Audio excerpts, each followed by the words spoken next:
رحمت و مغفرت کے اعتبار سے امت کے 3 طبقے ہیں۔ اللہ تعالیٰ نے اس امت کے اوپر جو رمضان مبارک آتا ہے، 1 مہینے کا جو مہینہ ہوتا ہے رمضان کا، اس میں روزے رکھتے ہیں، تراویح پڑھتے ہیں، اس کے اوپر 3 طبقے بنائے گئے، 3 عشرہ جسے کہتے ہیں۔ پہلا عشرہ ہے رحمت کا، دوسرا عشرہ ہے مغفرت کا، تیسرا عشرہ ہوتا ہے دوزخ سے آزادی۔ اس کے اندر وہ 3 طبقے بتائے جاتے ہیں، غور سے سنیے گا۔ رحمت و مغفرت کے اعتبار سے امت کے 3 طبقے۔ اللہ پاک نے ہم جیسے گنہگاروں کو حالات ہی کی وجہ سے اس مبارک مہینہ کو 3 جیسا تقسیم کیا گیا ہے، جس کو اللہ کے نبی صلی اللہ علیہ وسلم نے اس طرح ارشاد فرمایا: اس مبارک مہینہ کا اول حصہ رحمت ہے اور درمیانی حصہ مغفرت ہے اور آخری حصہ دوزخ کی آگ سے آزادی ہے۔ جو 1 سے لے کر 10 دن اور 11 سے لے کر 20 دن تک اور 20 سے لے کر 21 سے لے کر 30 یا 29 جو 30 تک ہوتے ہیں، 30 29 جیسا بھی روزے ہوتے ہیں، وہ 3 حصے بنائے۔ پہلے روزے سے لے کر 10ویں روزے تک وہ آ جاتا ہے رحمت کا عشرہ۔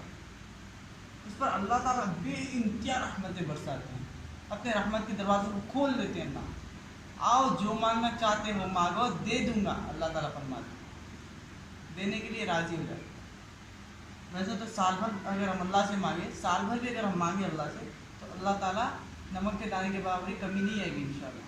اللہ کے جو مال ہے، جو اللہ تعالیٰ ہمیں عطا کرتے ہیں، جو نعمتیں اللہ کے موجود ہیں، ان نعمتوں سے اگر اللہ تعالیٰ اگر ہم سال بھر بھی، جو 12 مہینے ہوتے ہیں سال کے، دن رات اگر اللہ سے مانگیں، اگر اللہ تعالیٰ دینے کے لیے آ جائیں، اگر امت اگر مانگنے پر اگر آ جائے اللہ سے، اللہ اگر جتنا دے دیں گے، اللہ کے خزانوں کے اندر نمک کے دانے کے برابر بھی کمی نہیں آ سکتی۔ اللہ تعالیٰ بڑے ایسے بڑے رحمان الرحیم ہیں، اللہ بڑے غفور الرحیم ہیں۔ کیا فرماتے ہیں اللہ تعالیٰ؟ اے میرے بندو، مجھ سے جتنا مانگنا چاہتے ہو مانگو، دینے کے لیے راضی ہو جاؤں گا، اگر نہیں مانگو گے تو میں تم سے ناراض ہو جاؤں گا۔ اللہ تعالیٰ فرماتے ہیں۔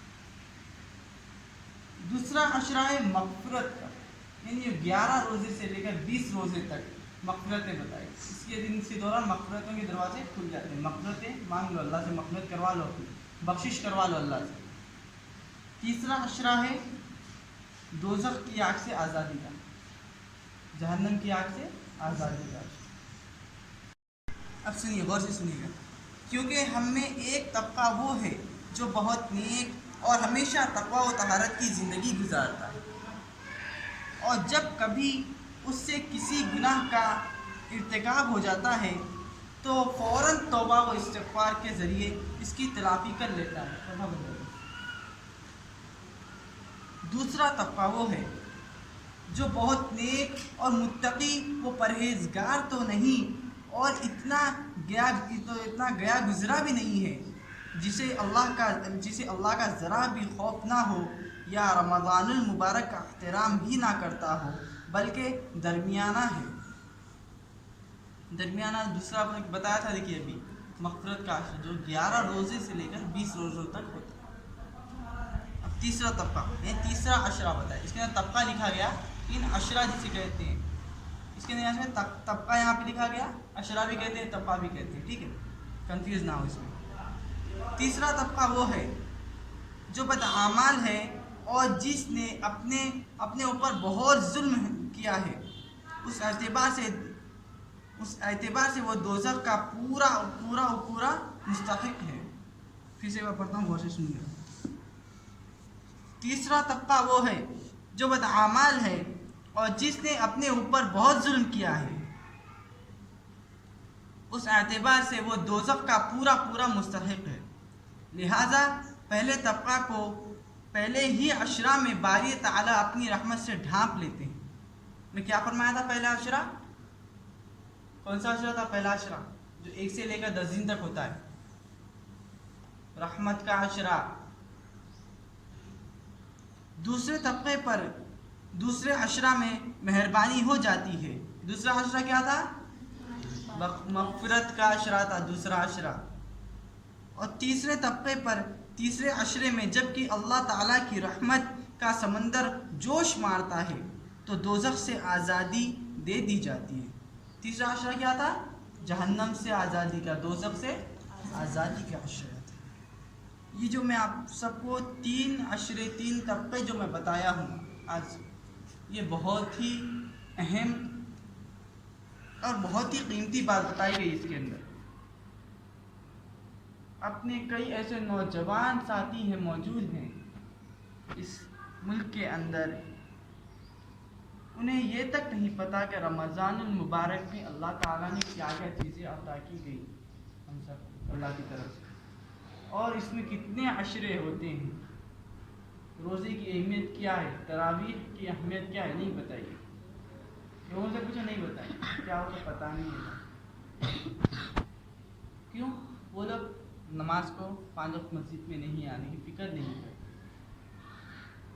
اللہ کی عبادت کرنے کی فکر نہیں کرتے، جہاں دین کی مجالس سے لگی ہوتی ہے وہاں بیٹھنے کی فکر نہیں کرتے۔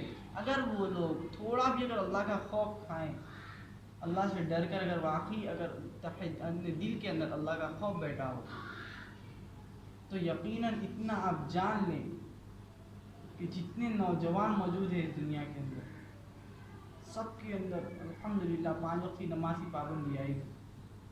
اگر وہ لوگ اللہ سے واقعی خوف ڈرتے ہیں، خوف کھاتے ہیں اللہ سے، واقعی اگر اللہ کا ڈر ہے، تو کوئی نماز چھوڑنے کی فکر نہیں کرتا۔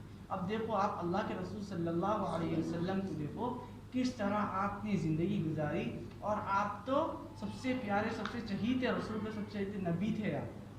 آپ تو رحمت للعالمین تھے، آپ تو بخشے آئے تھے، آپ کو توبہ کرنے کی ضرورت نہیں تھی۔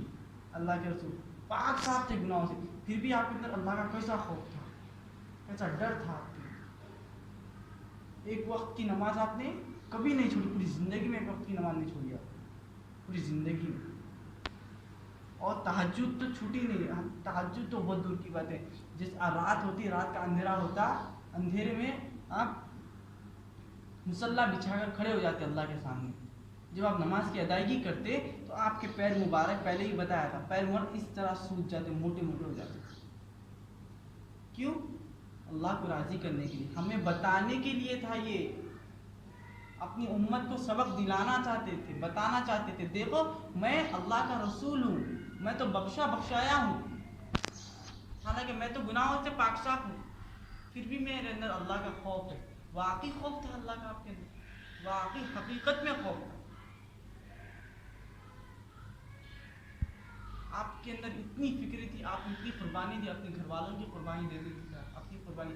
دیکھو طائف کا وقت اٹھا کر دیکھو، کتاب اٹھائیں، طائف کے وقت کو پڑھیں، کیسا آپ طائف میں۔ ایک چیز چھوٹی بات بتائے، بات کو ختم کرتا ہوں۔